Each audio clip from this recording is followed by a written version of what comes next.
Okay, we are now joined by the driver of the number 4 Busch Light Ford for Stewart Haas Racing, and that is Kevin Harvick. Welcome, Kevin. If you have a question for Kevin. And behind me, we are also joined by the driver of the number 6 Violet Defense Ford for RFK Racing, and that is Brad Keselowski. If you have a question for either of these gentlemen, raise your hand. We'll start off in the front here with Lee, then go to Jenna, Bob, AC, and Greg. Thank you. Kevin, two questions. First of all, I saw you were one of the guys that used his bumper, and I was wondering, what did it look like after, when you got done with practice compared to what maybe the old car might have looked like? I didn't even look. That's not my job. My job is to use it, not fix it. That's the theory I'm going with this week. So I hit the wall, hit a car, and they've not said a word about it. So next time I'll use it harder, I guess. And being from Bakersfield, this is almost like a home game for Yeah. you. And, we're going to ask everybody what would it mean to win the first, but to win the first and it to be kind of in your backyard, so to speak. Yeah, well, I think that, just the guts that it took for NASCAR to, take the leap and try an event like this, and then seeing how practice went and how smooth everything has gone, I think that the doors that are opened are just, they're blown wide open now. So, I think as you look at this particular facility, the thing that I remember most about it are Mickey Thompson off-road trucks jumping out of the top over there. So motorcycles and Mickey Thompson off-road trucks were what I watched here. Obviously, it's an iconic site, and I think for me, being close to home and knowing that we have a lot of friends and family that are just intrigued by the event, right? So everybody, the intrigue of the event is really, the most valuable piece of the event for not only what we do as teams, but for our sponsors, for new fans, for the sport in general. This is the type of event that you need to blow it out of the water at the start of the season to get the eyeballs and the people and you guys all to show up, because it's different. And that's the world that we live in. We live in different. And, trying new things and having the guts to do it is sometimes hard to do, but the rewards are pretty big on the other side when it works. Jenna? Question for each of you. Kevin, in terms of blowing it out of the water, what responsibility is on the drivers to blow it out of the water? I don't think there's any. I don't think you can screw it up at this point. Okay. Personally, I don't like the event is here. The racetrack didn't fly up. Practice went good. The cars all made the corners. People were passing each other, and as our good friend Jim Hunter said, you have to have cars to pass, Kevin. So to make a good race, and I think when you look at everything that's happened, you look at the amount of tickets and amount of media passes and all the things that come with. You can't screw it up at this point. So. Knock on wood. That's my opinion. You can't. I'm telling you, okay. The race doesn't even matter. Well, what if some walls get knocked down and you have knock them down? We'll make them stronger next time. You already have everything in here. You already had practice. You've had everything. You cannot screw it up at this point. All right. I'm going to hold you to it. You can. You could screw it up, but we'll just send you to all the haters on Twitter, and then we'll just lock your account down. Yeah, thanks. I'm on it. You're welcome. Yeah. Brad, your first true practice with this whole new life you have, how did that feel? And I don't know, any special talks, let's go do it guys, or anything? Not a lot of special pep talks. We know we have a long ways to go. This team hasn't won a race in 4 or 5 years and hasn't won a non-restrictor plate track in almost 9 or 10 years. So you're not going to get where you want to be overnight. It didn't fall off to where it is overnight, and we're not going to fix it overnight, but we're damn sure going to try. And I'm certainly cognizant that there's going to be some rough moments and all those things along the way as we're working through it. We didn't have the greatest of practice sessions, but that's okay. This is a one-off deal, and we'll work through it and we'll learn from it and be better. So I'm fairly optimistic of all the things we're doing and the direction we're going, and feel like it'll pay dividends as we go. Bob? Bob Hawkers, Fox Sports. Kevin, as what Lee talked about, you kind of using your bumper. Were you just trying to see how these cars react with the bumper, considering it's the first time in these cars, or were you trying to figure out what you can do tomorrow in the race if you need to pass? Yeah, I think all the sight lines and things are a little bit different. So, I think, trying to figure out how to pass and how to, almost create that little crossover move to cut below somebody and just cut it a little closer than it probably needed to be. So, it's if there's one thing I've learned by watching my son race and the way that all these kids have been taught to race, like, you better go out and freaking go in practice or you're not going to learn what you need to do. So you just go out and treat it like it's a race and go from there. So you're learning from Keelan. I'm learning to be more open-minded. I would have never done this, right? And so I would have been like, you're crazy. And then you get here and you're like, oh, you know what, that was pretty fun, pretty cool. And so I'm probably the only guy that's been here, but I think it's way better than racing through the streets of LA than that we did in the Southwest Tour car back in 1999 with the jump through the gutter and things like that. So it's we've done some different things, but this is over the top and looks great. Alan? Alan Cavana for Speed Sport. One for each of you. Brad, just kind of off what Kevin was saying, the expectation before you got here and the reality of this place, what's the difference for you? Yeah, it was hard to have an expectation, to be quite honest, and I didn't come to one. But, man, when I walked in, Thursday through one of those tunnels to take a look at it, it blew me away. Aesthetically, this place is beautiful. To know that they did this in, I guess, 30 days or less, I don't know how they did it in 30 days or less. It's funny because we have all these different things we try to do, and then there's always a reason not to get them done. And then when we really want to do them, they get done.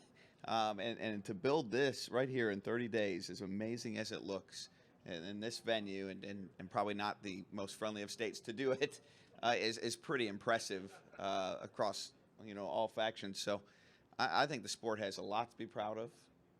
I think I won't go so far as to say we can't screw it up, but we're certainly off to a great start.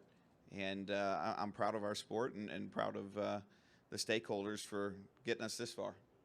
And Kevin, 100 laps or so in the car, 24 minutes. Anything surprise you that you learned that you couldn't know through sim or data or what have you? I think that's one thing that I did learn was our sim did a pretty good job. So, I think from, what we had to what we had in the simulator was really good. So, I think as you get in the car and you kind of overcome those things, I'm like Brad, I had no expectations other than just to come here and just wing it and, have fun with it. And that's really what this event is. The Clash has always been kind of a recap of the year before with, people who have won and not won. And this is a little bit different than that, just because of the fact of, everybody's here, or 36 cars are here, all the charter cars are here. But, I think for me, I was not going to come here and have a bad time. So it's hard to do. You shouldn't do that on the first race of the year. I can show up and have a bad time, but it's not going to be the first race when there's nothing but, having fun and learning on the line. We'll stay up front to Jeff, then go to Greg. Which race is that going to be so we can mark it? I don't know yet. Yeah, it won't be Phoenix. I hope not. Kevin, obviously,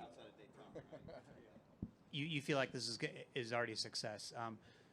If this concept can be applied elsewhere, what other stadiums would you like to race in? Yeah, well, I think for me, I look at the NFL and I look at what they do in London and I look at, the things that they do. I think in order to really open doors and really, I think Wembley Stadium would be fun because I think everybody wants to do something, but obviously the weather has to be different. But this is something that you could put in the middle of the year, and I think that the All-Star race is definitely something that could learn something from this. Just because of the fact that, it needs to be more like this, instead of at a 1.5-mile racetrack, at a racetrack that we go to all the time. It needs to have that intrigue and fun and, atmosphere that goes along with an event that is different. So I'm of the opinion that I would never do this twice, but I know that I'll probably get overruled after this happens. It's kind of like the Roval. The intrigue isn't as much the second year, so I would move it all over the place. So it's, I think this goes like everybody thinks it will. It's just going to blow the doors open to opportunities, and I'd take them. Greg? Greg Engel with Forbes. For Brad, you've had a chance to have the team owner hat back on because you were a team owner before. Speaking of that, now you're at the cup level, you were at the truck level then. In terms of sponsorship and having to take care of sponsors and service sponsors and attract new sponsors, how is it, what lessons were you able to bring from your truck team to here? And were there things that you learned that just blew you away? And how's the stress levels been, that kind of thing? Yeah, it's honestly been a lot of fun. I'm as happy as I've ever been, and head down, digging through a lot of things and solving a lot of challenges, and feel like we're moving the needle a lot and have a long ways to go. So I'm really enjoying that whole process. The sponsorship side is always going to be a challenge. That's part of the race. It's the race before the race, because where sponsorship funds the resources you have to be competitive, and that's an ongoing challenge that will never go away. So I know races like this help a lot. There was a lot of sponsor interest for this race, and and I think I applaud NASCAR for being willing to take chances and do things like this, because it certainly helped us with those items. So a lot of positive things. I can't say there's a ton of surprises. You get into the business side and kind of get your hands dirty a little bit, and you always find some things here and there that maybe you weren't expecting. But I'm really proud of the things we've done and the things we're going to do, and feel really good about this weekend kind of helping accent all those things. So it's been a really exciting time for me. Jerry? Thanks, Greg. Jerry Jordan, kickingthetires.net. Tuesday, a week from Tuesday, we'll be at Daytona. You guys will be on the track there. Can you just talk about the anticipation build-up to actually get the season really kicked off and underway for 2022 with the new car and everything that's going to unfold? Yeah, well, I think you're going to have a kickoff leading into Daytona that you probably haven't ever had before with everything that happens. So I think, hopefully the weather cooperates all week and it's not freezing like it was last week, or I'll take freezing over rain.